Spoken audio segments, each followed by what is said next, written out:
नमस्कार, आप देख रहे हैं हमारा कोल्हान और मैं हूं आपके साथ सुष्मिता राज। बुलेटिन की शुरुआत करते तमाम कोल्हान की खबरों के साथ। दिसंबर की सर्दी में केंद्रीय जांच एजेंसियों की कार्रवाई से गर्माहट आ गई है। केंद्रीय जांच एजेंसियों ने झारखंड में बड़ी कार्रवाई की है। साहेबगंज में सीबीआई ने पंकज मिश्रा समेत कई लोगों के ठिकानों पर छापा मारा। वहीं जमशेदपुर और रामगढ़ में भी आईटी ने छापेमारी की है। रिपोर्ट देखिए। दिसंबर की सर्दी में जांच एजेंसियों की कार्रवाई से गर्माहट। ईडी सीबीआई के साथ आईटी की भी ताबड़तोड़ कार्रवाई। साहेबगंज में पंकज मिश्रा के ठिकानों पर सीबीआई की रेड। जमशेदपुर और रामगढ़ में भी आईटी की छापेमारी। बेमौसम बारिश से राज्य में सर्दी सताने लगी है, लेकिन दिसंबर की इस सर्दी में जांच एजेंसियों की कार्रवाई ने गर्माहट ला दी है। साहेबगंज में सीबीआई की टीम ने पंकज मिश्रा, छोटू यादव और दाहू यादव के ठिकानों पर छापेमारी की। सीबीआई की टीम ने एक साथ कार्रवाई की। बताया जा रहा है कि 1000 करोड़ के कथित अवैध खनन मामले में ईडी के गवाह विजय हांसदा के मुकरने को लेकर सीबीआई ने ये कार्रवाई की है। सीबीआई की टीम ने पंकज मिश्रा के आवास पर छापेमारी की। इस दौरान पंकज मिश्रा की पत्नी से भी सीबीआई की टीम ने पूछताछ की है। पिछले दिनों सुप्रीम कोर्ट ने साहेबगंज में अवैध खनन मामले की सीबीआई जांच रोकने से जुड़ी याचिका को खारिज कर दिया था। साहेबगंज में पंकज मिश्रा, छोटू यादव और दाहू यादव के ठिकानों पर सीबीआई का छापा। पंकज मिश्रा के आवास पर छापा। पंकज मिश्रा की पत्नी से पूछताछ। रामगढ़ में कारोबारी आरसी रुंगटा के कई ठिकानों पर आईटी की कार्रवाई। टैक्स चोरी मामले में रुंगटा के 3 प्लांट और आवास पर आईटी की छापेमारी। जमशेदपुर में व्यवसायी विक्की भालोटिया के ठिकानों पर आयकर का छापा। आयकर चोरी के मामले में विक्की भालोटिया के ठिकानों पर छापा। कोलकाता से विक्की भालोटिया को किया गया गिरफ्तार।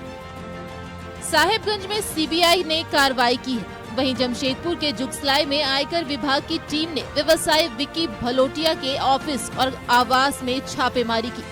आयकर चोरी के मामले में ये कार्रवाई हुई है। वहीं टैक्स चोरी के मामले में आयकर विभाग की टीम ने रामगढ़ में भी कार्रवाई की। आईटी की टीम ने कारोबारी आरसी रुंगटा के कई ठिकानों पर छापेमारी की। रुंगटा की 3 फैक्ट्री के साथ उनके आवास और कार्यालय में भी आईटी ने दबिश दी। जिन फैक्ट्री में आईटी ने कार्रवाई की, उनमें से एक बड़काकाना के हेहल में है, दूसरा अरगड्डा में, जबकि तीसरा कुजू क्षेत्र में है। वहीं रुंगटा के रामगढ़ स्थित आवास और कार्यालय में भी आईटी की रेड पड़ी। हालांकि अब तक इन छापेमारी में क्या कुछ मिला है, इसका खुलासा नहीं हो सका है। न्यूज़ 11 भारत के लिए साहेबगंज से सुधाकर, रामगढ़ से महावीर और जमशेदपुर से प्रवीण की रिपोर्ट। पश्चिमी सिंहभूम के सोनुआ प्रखंड के रिंगाल बेड़ा गांव में पिछले 3 दिनों से बीमार महिला सुकुरमणि बोत्रा को अस्पताल ले जाने के लिए गांव तक कोई वाहन नहीं पहुंच पाया। बारिश में भीगते हुए परिजन बीमार महिला को खटिया में ढोकर 1 किलोमीटर तक दूर सड़क पर ले आए। इसके बाद वाहन से अस्पताल ले जाया गया। महिला का इलाज वहां चल रहा है।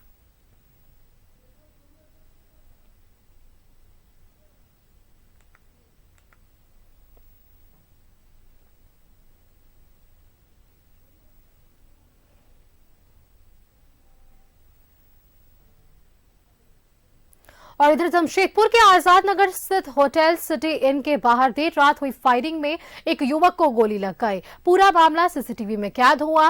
गंभीर हालत में एमजीएम अस्पताल में उसे भर्ती कराया गया। वहां से टीएमएच को उसे रेफर कर दिया गया।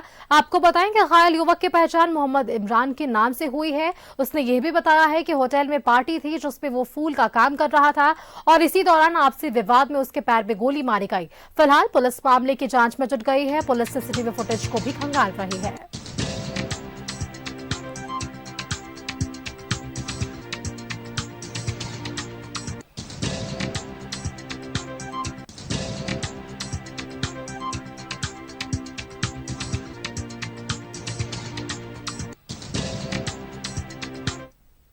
नहीं है, पुलिस भी अपने तरफ से जांच कर रही है। हाँ, ऐसा इन्फॉर्मेशन मारपीट हुई है और पुलिस जांच कर रही है।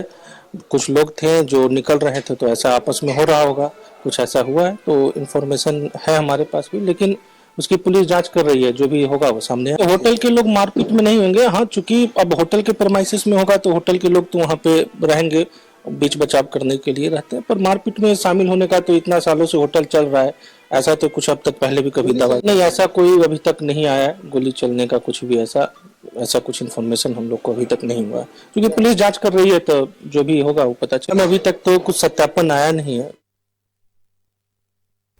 और अगली खबर चाईबासा से, जहां पुलिस और नक्सलियों के बीच मुठभेड़ हुई। मुठभेड़ में कई नक्सलियों के घायल होने की खबर सामने आई। नक्सलियों के अस्थायी कैंप को जवानों ने ध्वस्त किया। मुठभेड़ को लेकर पूरे सारंधा में हाई अलर्ट है। सभी चेक नाका से लेकर उड़ीसा के बॉर्डर तक पुलिस की पैनी नजर रखी गई है।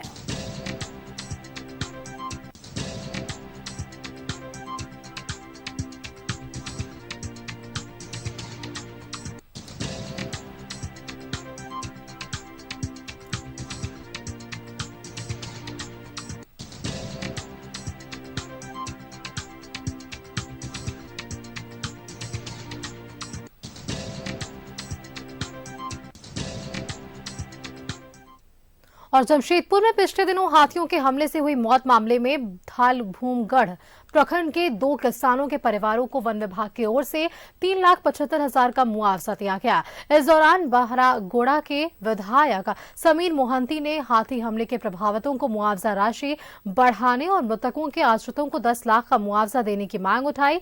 वहीं उन्होंने कहा भी कि सरकार इस प्रस्ताव पर जल्द ही विचार करेगी। उन्होंने बताया है कि उनका क्षेत्र हाथियों के प्रभाव वाला क्षेत्र है। तांडव हमारे क्षेत्र में ही है। हम लगातार हमारे माननीय मुख्यमंत्री से, पीसीसीएफ से और प्रशासनिक पदाधिकारी से वार्ता करें कि कैसे हाथी से निजात कैसे हम लोगों को दिलाएंगे। हाथी से किसी को मार दिया और उसके बाद मुआवजा दिया, ये बहुत बड़ा बात है। हाथी मार नहीं सके, हाथी का तांडव से और हाथी का आक्रमण से कैसे लोगों को मुक्ति दिलाएंगे, इस पर लगातार हम विभाग के साथ और मेरे सरकार के साथ बात कर रहे हैं। मुझे विश्वास है कि बहुत ही जल्द इस पर निष्कर्ष निकलेगा। और आज 2 मृतक परिवार को हम लोग, चूंकि उस समय दुर्घटना घटने का समय 25-25 हजार रुपया श्राद्ध घर के लिए और हम अपने तरफ से भी कुछ उन लोग को सहयोग किए थे। और आज 3,75,000 का 2 चेक हम लोग दिए कि लंबे समय से हाथी का तांडव हमारे। जमशेदपुर में नरेंद्र मोदी विचार मंच की ओर से सामूहिक शादी का आयोजन किया गया और इस दौरान 6 जोड़ों की शादी दान दहेज देकर पूरे विधि विधान के साथ कराई गई। वहीं एक दुल्हन ने कहा कि हमारा सौभाग्य है कि हम जैसे गरीब लड़की का शादी इतने धूमधाम से हुआ। साथ ही सभी जोड़ों ने आयोजकों का आभार भी जताया।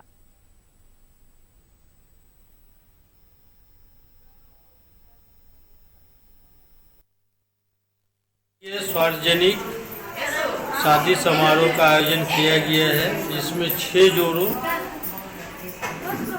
का कन्यादान का आज कार्यक्रम किया जाएगा। इसमें हम लोग का विजन है कि मोदी जी आज देश में नहीं पूरे विश्व में एक उनका अलग छवि है और भारत का एक सम्मान बढ़ा है। उन्हीं के मार्गदर्शन पर हम लोग बेटी बचाओ बेटी पढ़ाओ कार्यक्रम के तहत हम लोग गरीब असहाय जो आर्थिक रूप से पिछड़े हुए हैं उनके लिए हम लोग इस तरह का आयोजन कर रहे हैं। द्वितीय कोल्हान के अधिकतर इलाकों में भी मिचोंग तूफान से जनजीवन प्रभावित रहा। इसके साथ किसान भी खासे प्रभावित दिख रहे हैं। अधिकांश फसलें खलिहानों में पड़ी हुई है और कृषि के विभाग का कहना है कि यदि फसल पर 3 दिनों तक धूप नहीं पड़े तो फसल खराब हो जाएगी। अधिकतर जगहों की फसलें अब खराब होने की स्थिति में भी है।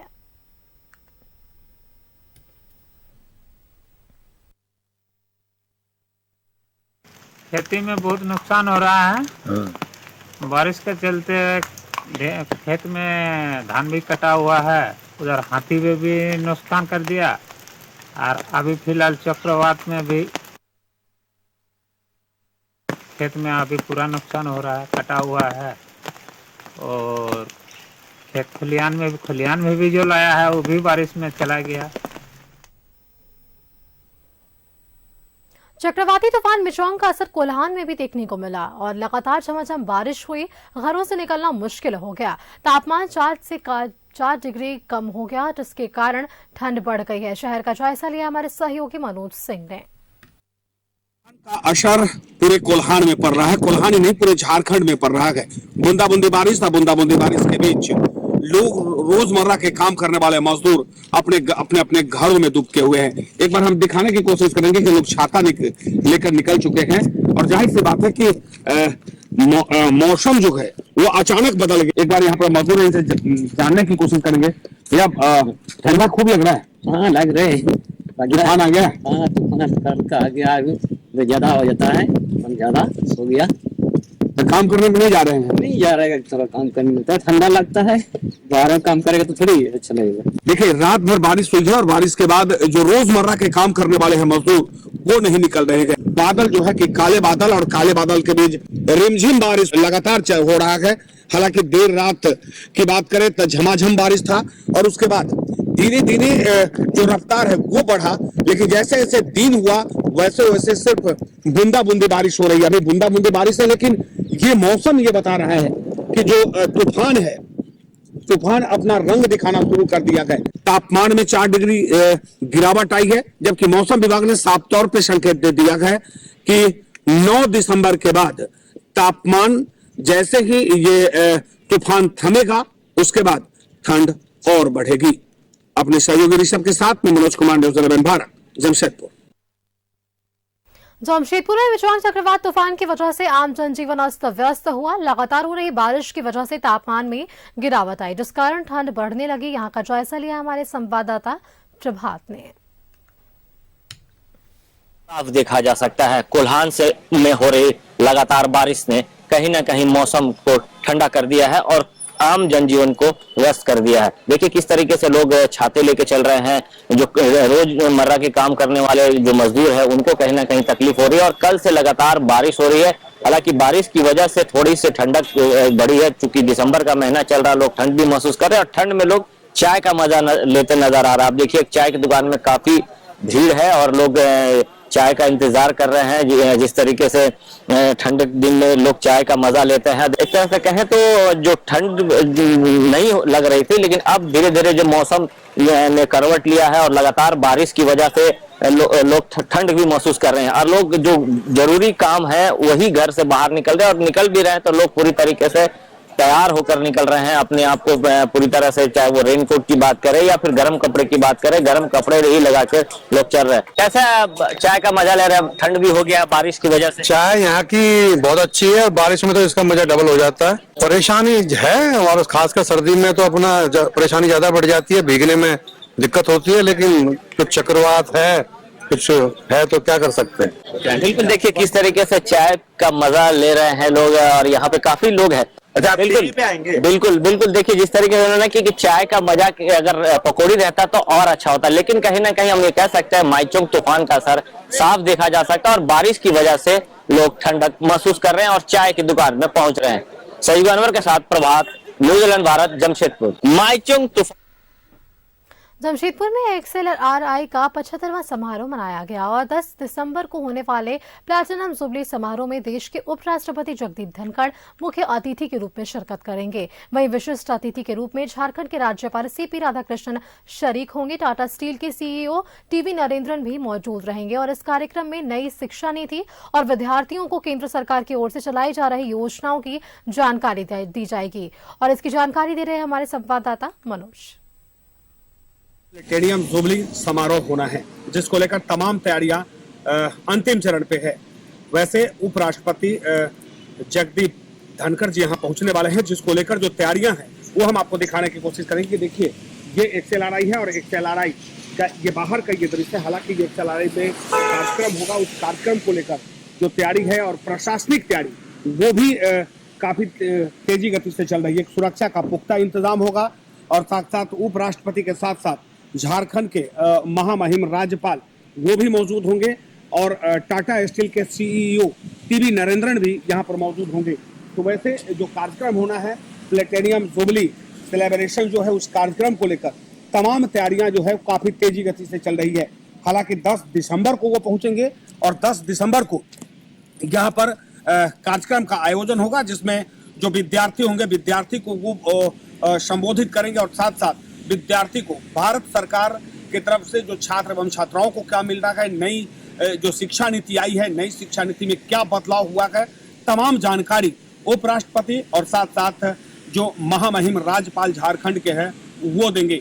साथ ही कई सौगात इस प्लेटिनियम जुबली समारोह में इस कॉलेज को मिलने जा रहा है, जिसको लेकर तमाम तैयारी, प्रशासनिक तैयारी और साथ साथ कॉलेज की तरफ से तैयारी काफी तेजी गति से चल रही है। अपने सहयोगी ऋषभ के साथ मैं मनोज कुमार, न्यूज़ 11 भारत, जमशेदपुर। और ब्रेक के बाद एक बार फिर से आप सभी का स्वागत है। बढ़ते हैं खबरों के साथ। पूर्व मुख्यमंत्री बाबूलाल मरांडी ने दुमका की एक सभा में इंडिया अलायंस पर जमकर निशाना साधा है। बाबूलाल ने कहा है कि सभी पार्टियां बीजेपी के विरुद्ध एकजुट हो रही हैं। जो पार्टियां दूसरे राज्यों में एक दूसरे से ही लड़ रही हैं, वो झारखंड में एकजुटता की बात करती हैं। इस दौरान बाबूलाल ने यह भी कहा है कि आदिवासी परिवार अब पूरी तरह से बीजेपी के साथ आ रहा है। उन्होंने आगे कहा कि 3 राज्यों में बीजेपी जीती और बीजेपी को आदिवासी वोट्स मिले।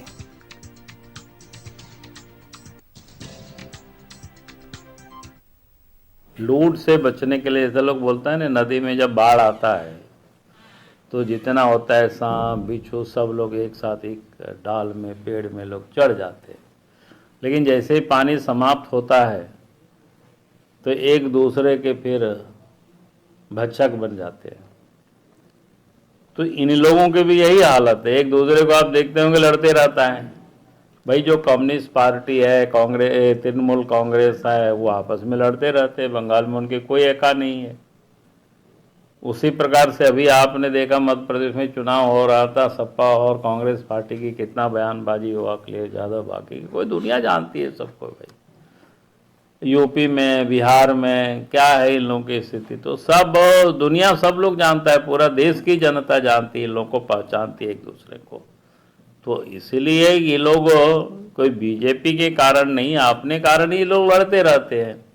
पंजाब में कांग्रेस है और फिर केजरीवाल है, उन लोगों की लड़ाई जग जाहिर है। माने एक जगह एक दूसरे को बेईमान कहते हैं और एक जगह आकर के एक दूसरे को मित्र बोलते हैं। हमने कहा कि भाई जदयू को मजबूत करने के लिए बिहार के मुख्यमंत्री आगामी 21 जनवरी को रांची आएंगे। नीतीश की यात्रा के साथ ही जदयू झारखंड में लोकसभा चुनाव की तैयारी का आगाज करेगा। जदयू ने नीतीश की इस यात्रा का नाम नीतीश जोहार यात्रा दिया है। रिपोर्ट देखिए।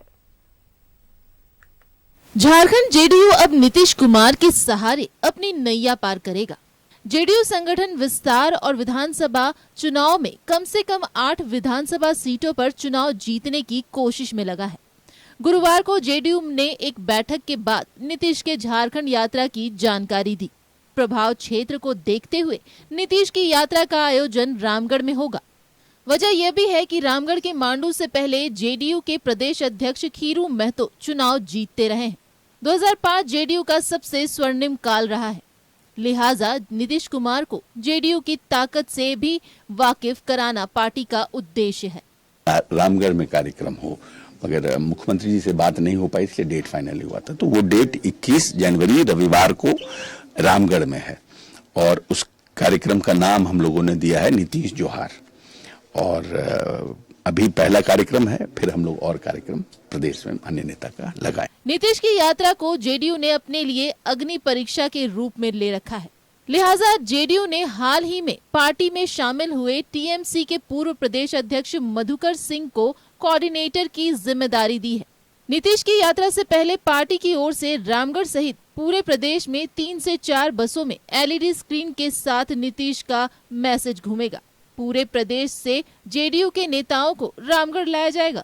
हम लोग नीतीश जी, माननीय मुख्यमंत्री नीतीश जी के प्रोग्राम में हम लोग लाखों लोगों की भीड़ रहेगी।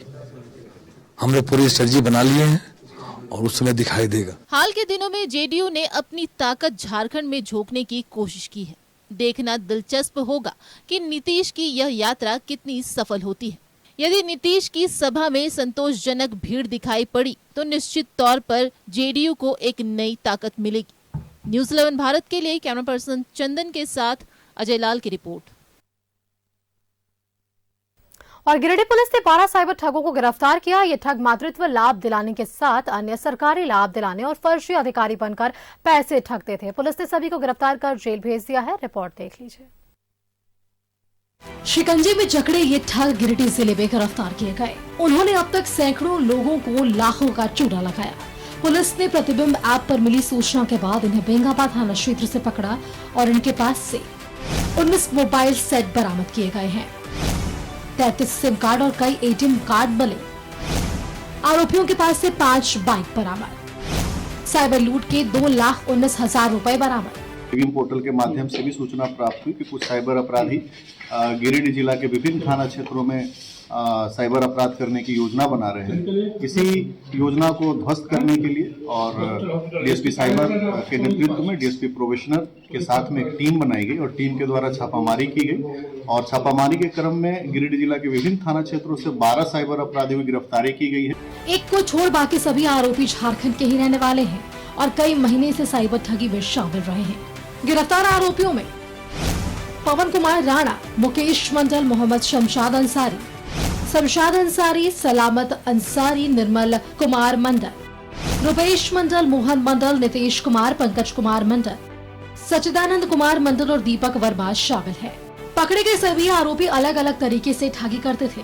गर्भवती महिलाओं को मातृत्व लाभ दिलाने के नाम पर ठगी, आम लोगों को बैंक अधिकारी बनकर मांगते थे OTP, remote access app install करते थे ठगी, एयरटेल पेमेंट बैंक के मित्रा ऐप के वॉलेट से ठगी, डाटा उपलब्ध कराने वाली कंपनी से भी सांठगांठ। मातृत्व लाभ दिलाने के नाम पर 6300 रुपये का जो एक मातृत्व लाभ राशि सरकार देती है, उसके लाभ दिलाने के नाम पर ये ठगी करते थे तथा और अन्य माध्यमों से ये जो है रैंडमली सीरियल किलिंग कर बैंक के फर्जी अधिकारी बनकर लोगों को झांसे में लेकर ओटीपी और पासवर्ड प्राप्त कर उनसे भी ठगी करते थे तथा एयरटेल पेमेंट बैंक के मित्रा ऐप के माध्यम से भी लोगों का ई वॉलेट के नंबर प्राप्त कर उन्हें कॉल कर उनके पैसों की ठगी करते थे।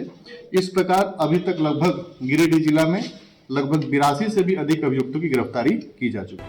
साइबर अपराधी ठगी के ये नए नए तरीके अपनाते रहते हैं। ऐसे में आम लोगों को भी जरूरी है कि ऐसी फर्जी कॉल से वे सावधान रहें। न्यूज़ 11 भारत के लिए गिरिडीह से श्रीकांत की रिपोर्ट। और चलिए फिलहाल मेरे साथ ऐसा बुलेटिन में इतना ही। नमस्कार।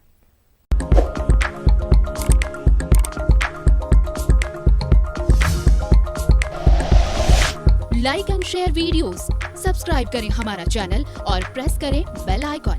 न्यूज़ 11 भारत, सच है तो दिखेगा।